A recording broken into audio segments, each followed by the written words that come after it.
Okay, and we are live. Okay, hi everyone. Welcome to a new episode of Global Citizens. My name is Calvin. I'm the show's creator and host. So my guest for today is Mr. Marjon. Sorry, Marjon. Do you mind helping me with how do I pronounce your surname?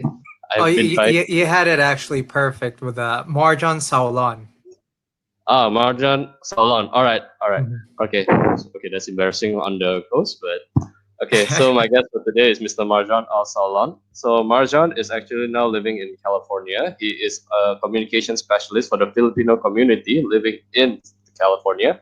And most interestingly, why I actually invited him to the show is because he is actually the curator of Third-Culture Thoughts, whereby he actually posts a lot of interesting articles for TCK for in his WordPress. So it is something that I advocated strongly since I myself am a TCK, and I believe that this is what helps our community. So Marjan, welcome to the show. How are you doing, brother? Doing well. I'm excited. Thanks for having me, Calvin. You're most welcome, man. All right, Marjan, do you mind telling us about sharing with us a little bit more first on your TC quest? So basically, on your journey of TCK so far, and I am so sorry, but you're gonna hate me for the very first question that's gonna come later. No worries, no worries. My TCK journey has been a very good one and definitely a learning experience. I was born in the Philippines, in Manila, and when I was 6 years old, my family and I moved to Taiwan. So we moved to a southern city in Taiwan called Kaohsiung, and I lived there for 12 years. So that Wow. really was a big part of the formation of my TCK identity. Because when I was there, I attended an American international school. So, in a way, I already felt when I was growing up in Taiwan that I was balancing these three cultures, living in Taiwan, being Filipino, and living in a Filipino household, but also Yeah. going to an American school, so attaining an American education. So after graduating at the age of 18 in Taiwan, I then went to the United States and studied at San Diego State University. So that really has been my journey so far, and it's been a good learning experience, I must say. It's always All an right. evolving. Wow. Okay. Wow. That's from Philippines all the way to Taiwan, right? Was that Mhm. a really difficult adjusting period, not only for yourself but for your parents? Because Taiwanese has a really vastly different culture from the Filipinos, and along with that, of course, there's language barrier. How is it? How does it? How do you adjust to that, brother? Yeah, I mean, it was difficult at a young age. I guess when we first moved there, I didn't truly understand how it was like because as a young kid, you're just Yeah, adjusting and you're just everything is new. But yeah, eventually it became difficult as I got into, I'd say, middle school and even grade school because you start learning the differences. Why do I look different than everyone else? yeah. Why are they speaking a language that I don't understand, at least at that time? And it was finally during high school when I started learning how to speak Mandarin. I started learning how difficult it must have been for my parents because they started to rely on me to help translate, to help do, chores and everything in the country. So that was the tough part. And I think what was most difficult was having to balance these three identities in my roles as a friend, but then also as a son, it was difficult because I didn't know how to communicate to my parents because they didn't truly understand how my experience was like, at least Yeah. um, from my dad's side. So it was difficult, but I think just like any TCK will say, it just takes time to adjust. Indeed, indeed. All right. For those of you who just tuned in to this channel for the very first time, Global Citizens is a show whereby I hosted individuals who are TCKs, nomads, expatriates, and immigrants. Of course, there are times I would invite international speakers, but that is, of course, if they had actually experienced multicultural issues. The reason being is that when you visit another country for a holiday, you are there as a visitor. Yes, you may be exposed to something brand new. Maybe you get to try the local cuisines, but you're there as a visitor. Whereas if you are these individuals that I mentioned, those with a multicultural background, will live in the different parts of the world. We adapted, we see the ups and downs, we encountered issues such as racism, rejection, that allows makes this into part of our identity. So Marjan, earlier I mentioned you will hit me for the very, very first question. So how would you define the term home and what composes your anchor? I am so sorry about that. So, yeah, anchor is basically something that keeps you safe, that keeps you rooted. Yeah, sorry. I know you every TCK hate that question. I have had at least 10 of my guests are TCK and all of them would feedback me. I hate your question. So, yeah, So the first part is what is home, right? yes. I would say home is any place where you feel welcomed and where you're surrounded by people who you love and care for, Yep. and where you feel that you're cared for as well. Um, I would say that after living abroad and moving to different countries, that really is what home is. At the end of the day, it doesn't matter where you are, but who you are with.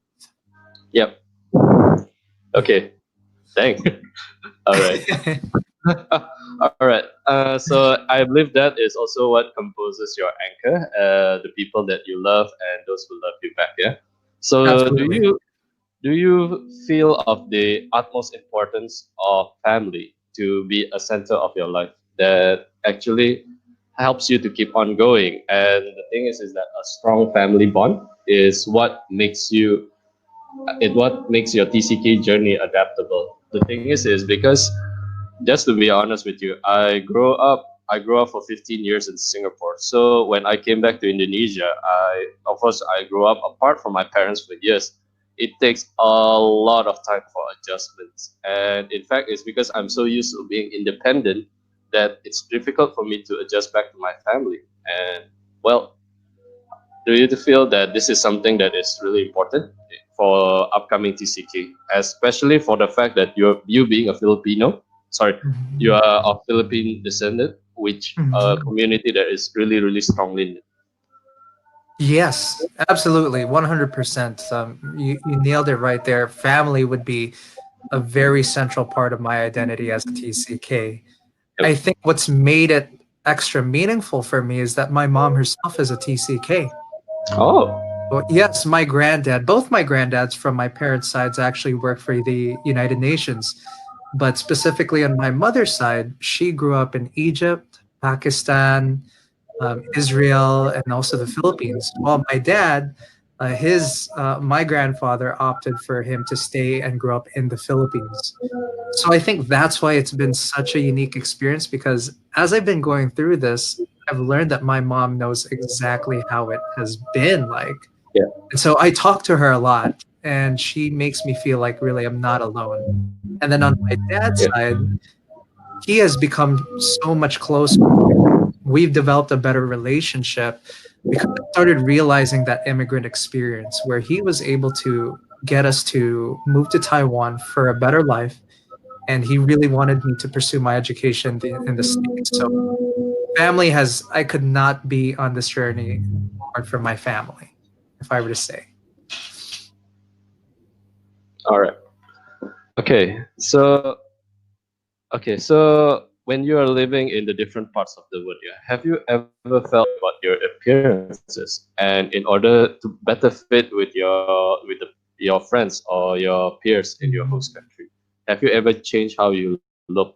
And the reason why I asked this is because Yeah. I've been seeing some recent posts in the TCK pages or in the Mhm. community pages where people feel insecure about their appearances.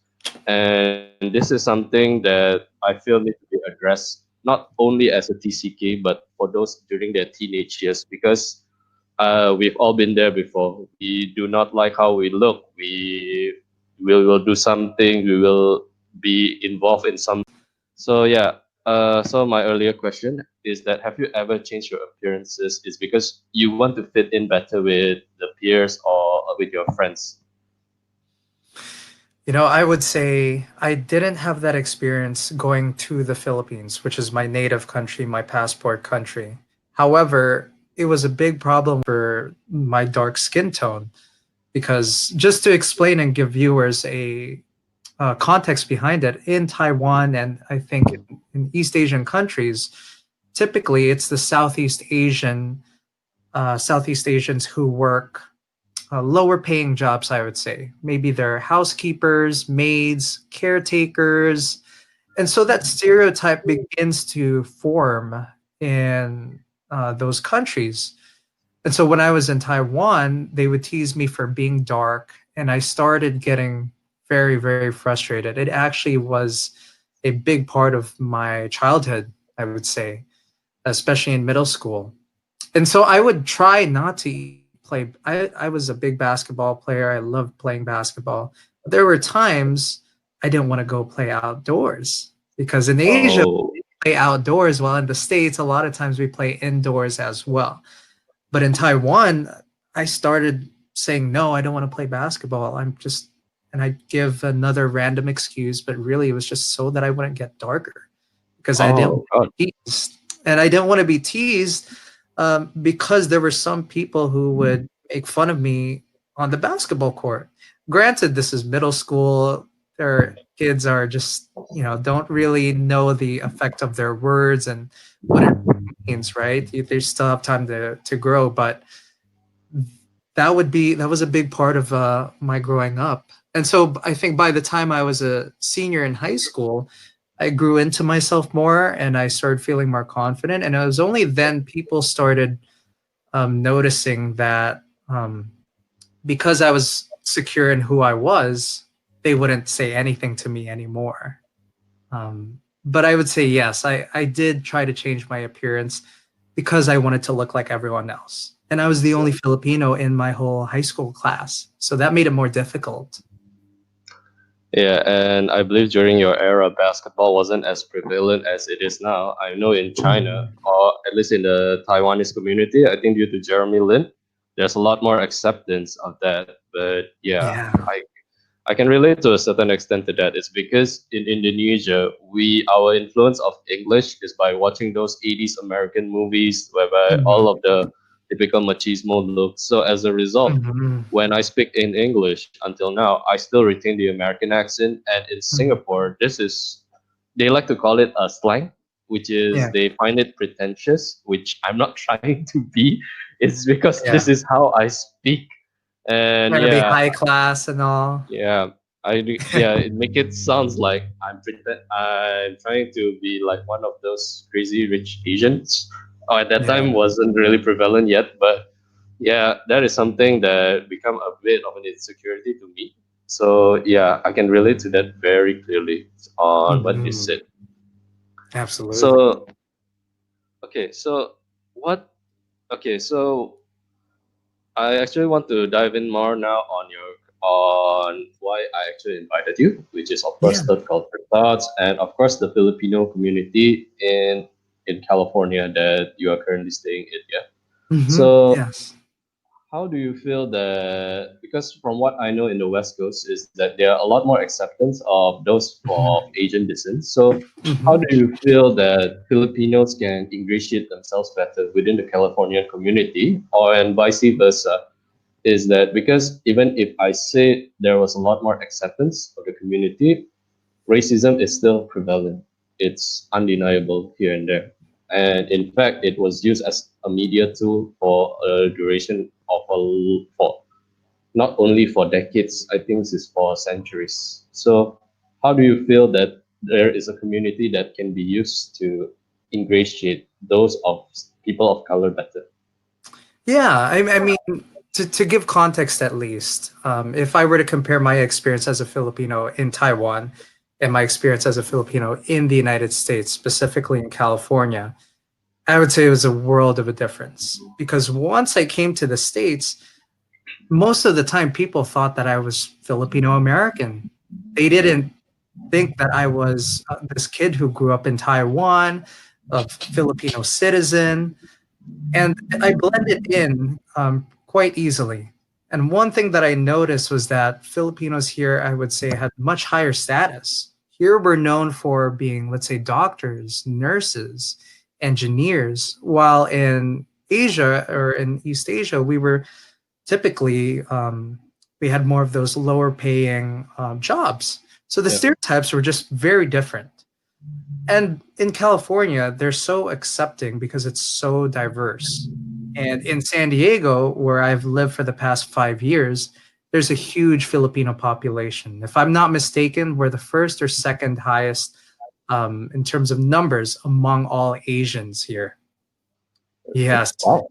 That's And cool. yeah, yeah. And I would say one thing that a lot of Filipino American youth would what helped ease their racism is when they learn more about their roots and being Filipino. Because a lot of Filipino Americans here have never been to the Philippines. They're taught, as you had mentioned, by the media to be westernized, only speak English, don't speak Tagalog or Filipino or your native tongue, because that's cool. It's cooler and easier to assimilate. So Yeah. I would say if I had advice to young Filipino Americans or of any age, it's to start studying your culture. Start going to community events within the Filipino community because then you start learning more about the history behind our people and you get connected. And if I can give an example, Calvin, Yeah. it's actually Please. as a TCK, when I came to the States, I identified more as Taiwanese because I had become so used to Taiwan. Assimilated with Taiwan. Yeah. Yeah, because I had all my best friends are Taiwanese Americans. I grew up there. I hadn't been to the Philippines for the past 7, 8 years. And so whenever people would ask me, this is what TCKs love to be asked, right? Where are you from? I'd always say, I'm from the Philippines, but I grew up in Taiwan. I had that need for whatever differentiate myself. I'm not a Filipino who grew up there. I grew up in Taiwan, so I'm a little different. But Oh. then I started having those doubts like, you know what? This is not who I am. Like, as much as I love Taiwan and it is home, I am not Taiwanese. And so I started asking myself all these questions. And I read this book by Barack Obama called Dreams from My Father. And Oh he yeah, was, I remember that. I remember yeah, that. Yeah. right? Any Barack Obama is TK, actually a third culture kid. absolutely. Yeah. A lot of people don't really know that. He spent formative years in Indonesia. And I remember reading about his experience in college and Indonesia and how in college he was on this quest to learn more about himself. And think about he's known as the African American president, but the first African American president, but there was a good amount of time he didn't really connect to that side of him. Yeah. So then I decided to get into the Filipino community and I eventually worked in the community and I'm doing the work that I'm doing now for a nonprofit. And that's actually what has helped me really become Filipino and being proud of it and knowing that as a TCK, I can be Filipino, but there are times I'll feel a little more Taiwanese. Sometimes I'll feel more American as well. Fun fact: I actually passed by Barack Obama's old neighborhood a few days back. No way. How was that like? I always wondered how Uh, it would be like because I've seen photos yeah, online. yeah, it was. It's how should I put it? The thing Is it is like a in middle Indonesia. class area? Yeah. Or Well, the thing is this in Indonesian community. The Chinese is, to be honest, is considered the minority here. mm, So I think Barack Obama, when he was younger, I've seen his photo. Maybe they can still say, or he can still pretend that, oh, I'm an Indonesian. I live in a place called Batak or something around that line. But the thing is that when you are, even though Indonesia, the Chinese born is considered a minority here, mm, we do live a much more comfortable life, I might mm, say. So as a result, when we do compare it with the areas that is more prevalent with the locals, it just seems unpleasant to a certain extent. Of mm, course, maybe this could be just be me because I'm used to living in Singapore, which is known to maintain a high standard of living throughout the whole time. So mm, I myself can relate to what you say. It's because I went back home. It's because I feel when I was in Singapore, I was really burned out. I was tired of the work. I was exhausted of living there, and I feel that there are certain part of me that's never been completed. It's because I left Indonesia at a really young age without my Yeah. parents being there. I mean, I have my aunt who is my guardian, and I treat her like my second mother, but it's not my actual mother. So Mhm. when I come back, I decided to embrace it back. It's not an easy task, by the way. Let me share Right. with you a very unique experience. Is that when I think some of my guests would have heard this a few several times. I was using Gojek at that time to go around. I think it was a go car. So the driver, who I don't even know, all of a sudden Ah. just say hi to me, and within the first 5 to 10 minutes, the first conversation is, "Hi, how are you?" Second, "Hi, how are you? Are you married? And do you have any children? And when are you getting married?" And I'm like, "Excuse me." My mother don't even ask me this question, and you are a Oh, stranger asking me this. I'm like, yeah. okay, yeah. But the thing is that at first I was caught off guard. But after a while of living in Indonesia, I realized that this is just their way. It's because this is them trying to be friendly. This is them Mm. because in an area that is more common. Sorry, the common areas like, for example, Barack Obama's childhood home is Mhm. because the community, like in a rural area, is a lot more closely knit. So as a result, people do not like to keep secrets. They don't keep boundaries. So as a Mm. result, when you are so used to living in a city area, then you attend this area, it becomes a big cultural shock to you. I see. From a like say a city metropolitan area where people are typically too busy to Yeah, even ask personal questions, right? exactly. All Wow. right. So my next question is actually going to be branched based on my story on that. So Yeah. firstly, is that have you ever encountered a situation whereby cultural difference was a big factor? And in this channel, I don't like to call it a failure. We call it a learning opportunity for you, a very Mhm. impact learning opportunity for you. And second is that okay. Sorry, maybe you can answer with that first. Yeah. So the question was, if I've had an experience where the cultural difference was so different, what do you Yeah, say? yeah. And as a result, it's something that you carried until to this day. Yeah. I mean, I think I would have to go back to my time in Taiwan.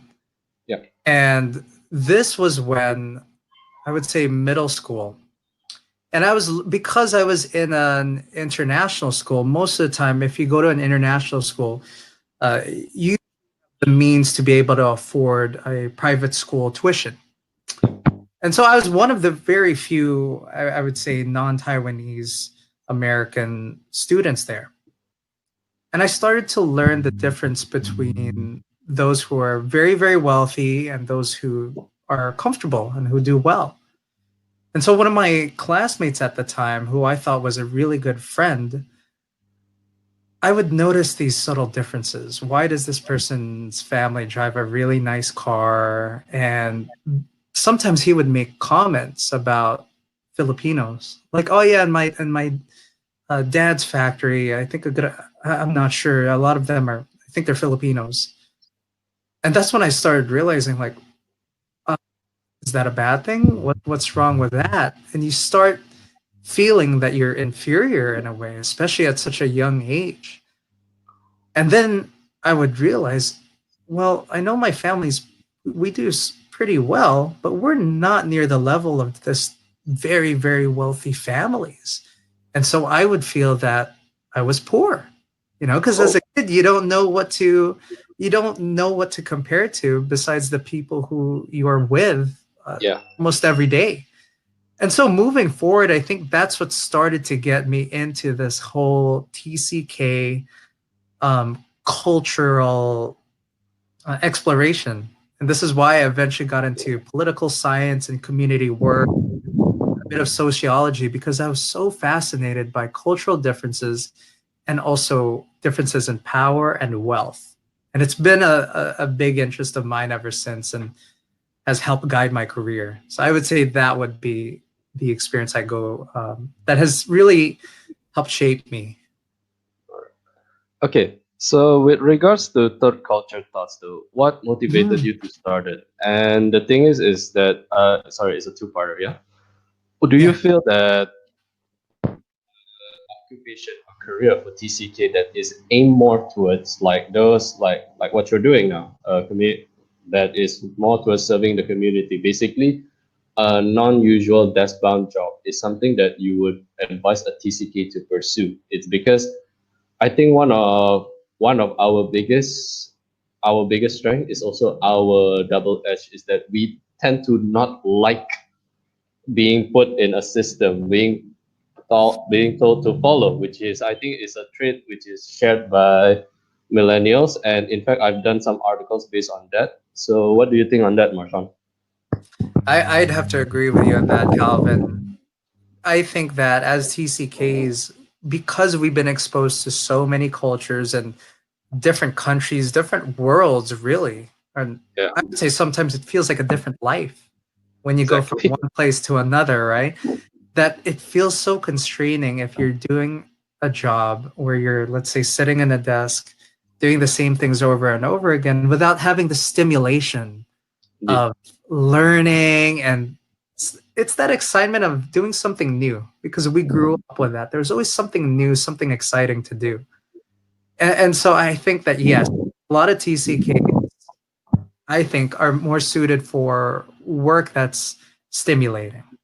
And Indeed. I think that's actually what has led me to my blog, if I may go on that. For Third Culture Thoughts, we're an online platform that shares stories of culture and identity. And it stemmed from this frustration that I started to feel because as an international student here in the United States, I had a year after graduation to work, and I was starting to think of my future because I had become so accustomed to life here in the States.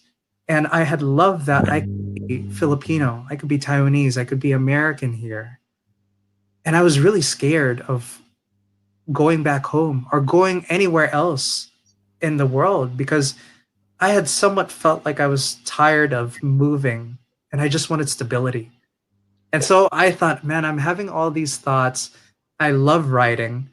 And so let me start this blog and see if other people feel the same way or if I could give any sort of value to people. And I relate the one most with based on the one where you interview your mother. Actually, oh, that's that one really great. struck a nerve. I'm like, oh crap.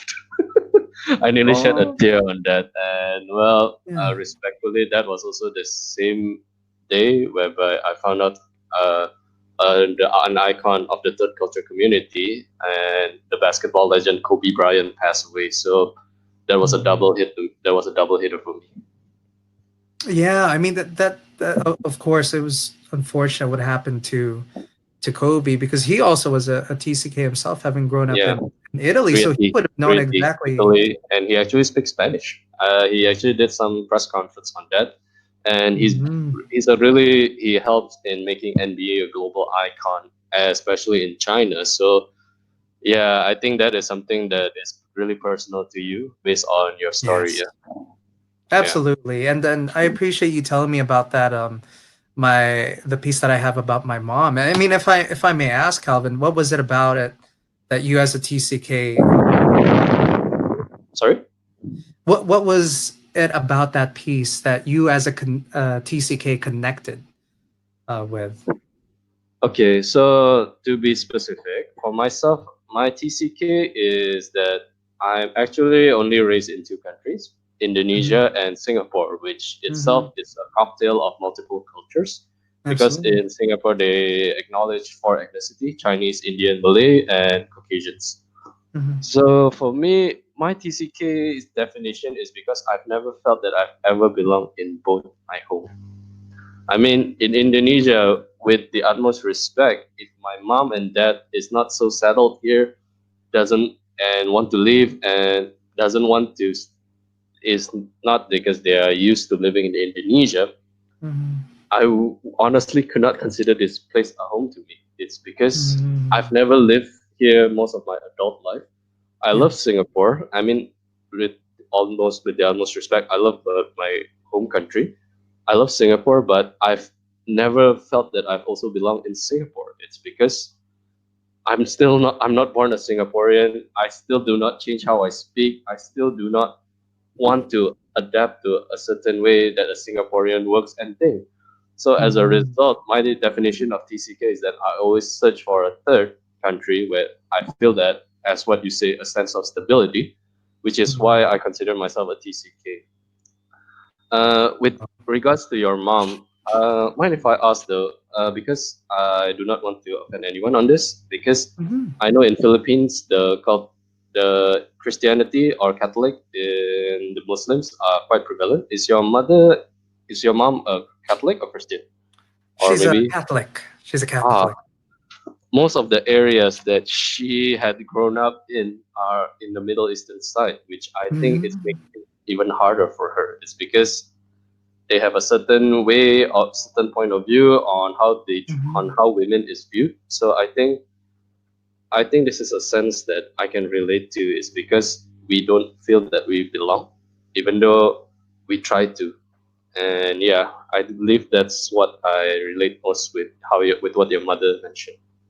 Wow. Wow. Thanks for that. That means a lot for me to hear, Calvin. And I think also what you about not feeling at home in both countries. It's really this universal language that we TCKs feel, right? For Indeed, you, Singapore and Indonesia. And then I would always tell people when I'm in the Philippines, I sound different.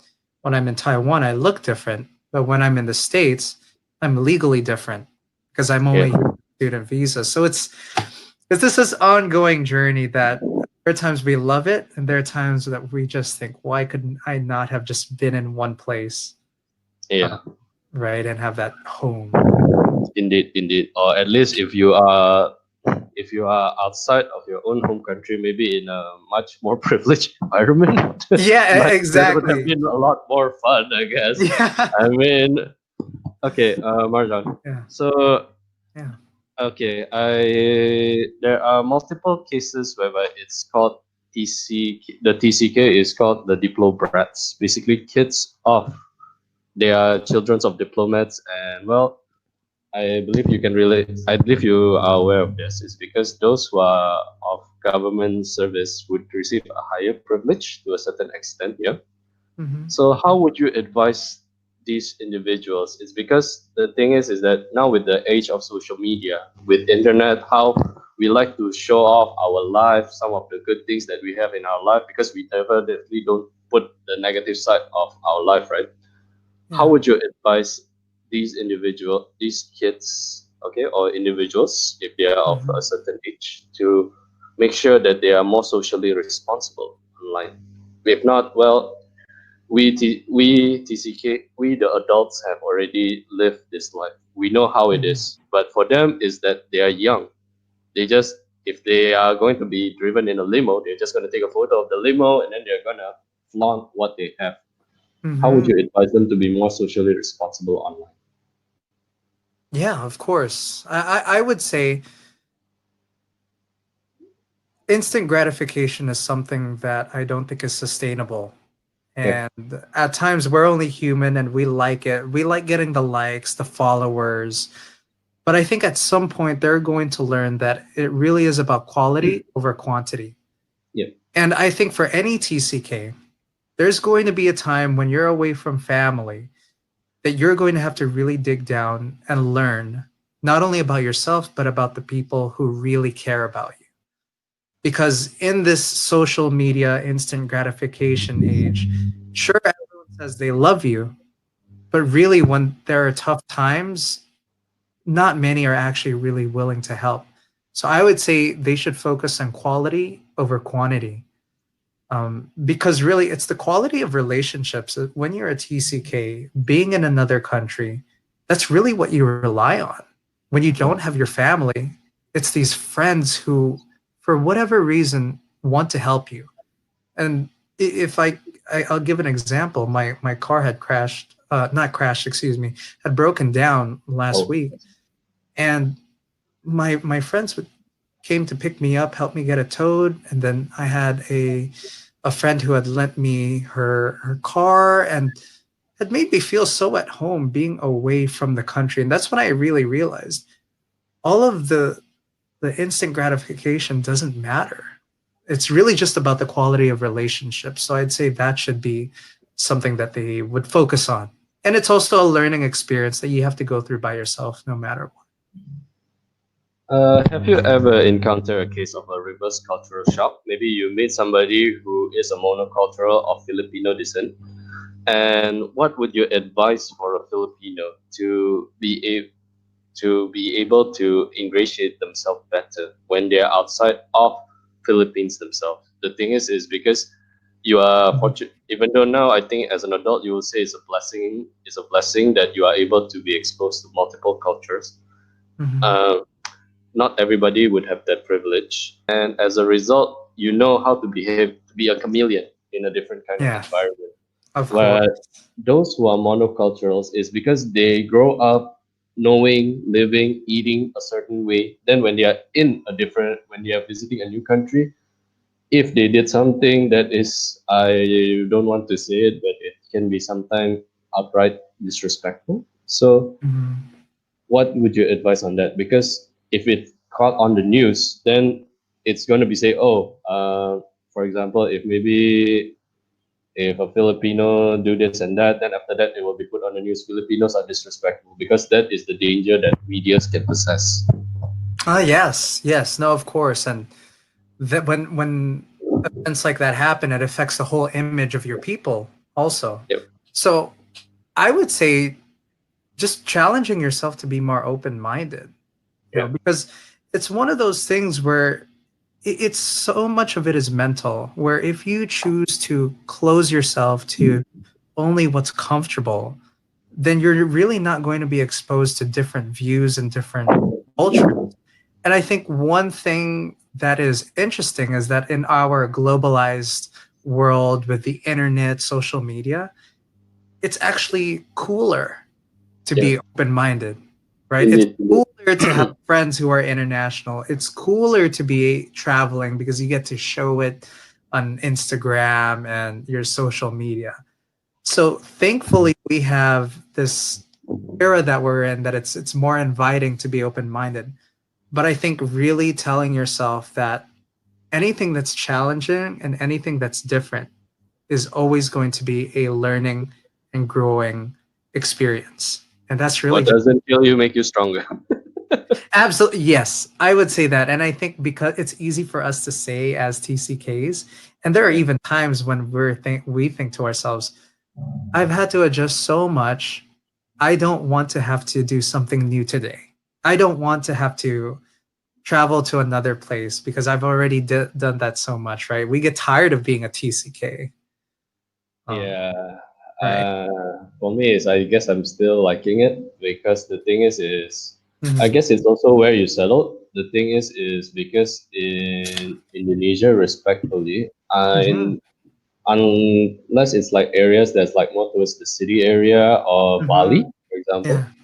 it's not as accommodating to a TCK, I guess. Of course, I'm not saying all of it, but I'm just saying some of the areas. Yeah. In Singapore, I'm a lot more comfortable. I guess it's because there is because we are in Singapore. It's a acceptance of the multicultural background. Mm, So yeah.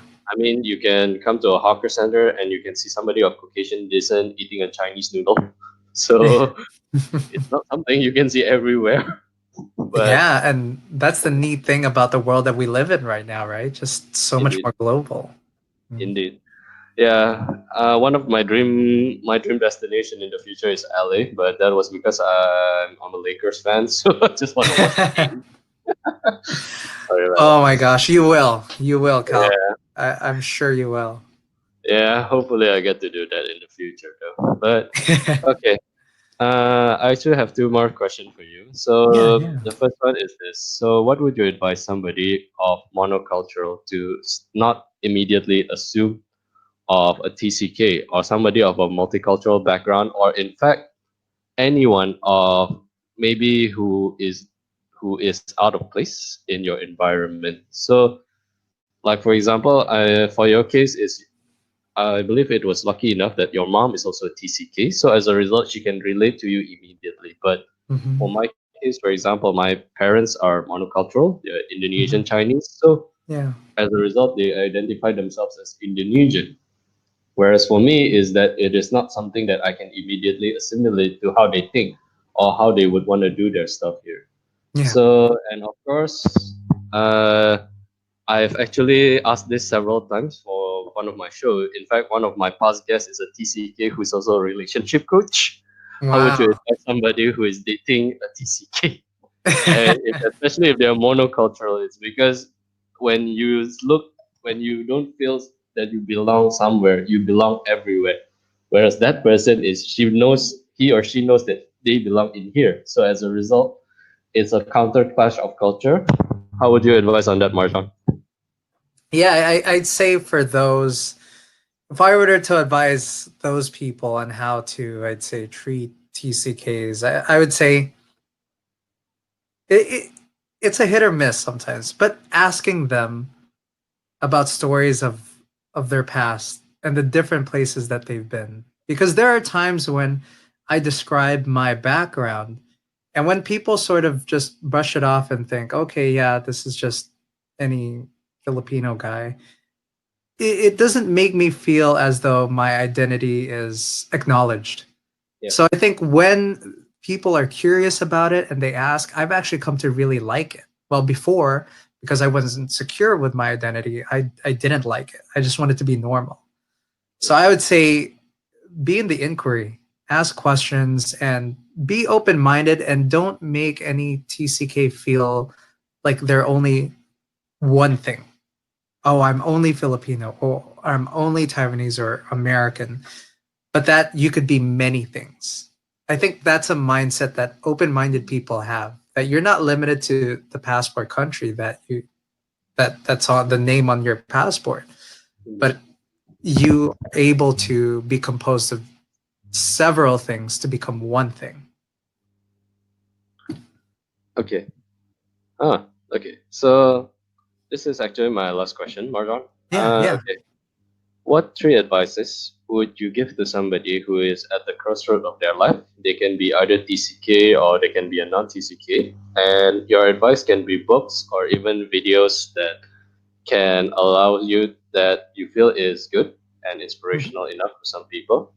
The Mm-hmm. reason being is that I created this channel with the mindset that because I know and I believe in my heart that TCK is the one that can assist in the development of the future, because we are working with with the generations of millennials and post millennials. So as a result, we are the ones who can see that what they how the certain way that they behave is not out of act of rebelliousness, but it's their own way of innovating or if their own way of point of view. We live in our entire life looking at different perspective and different insights. So what would you advise, Marjan? Yeah, I would say the first thing would be to read and learn.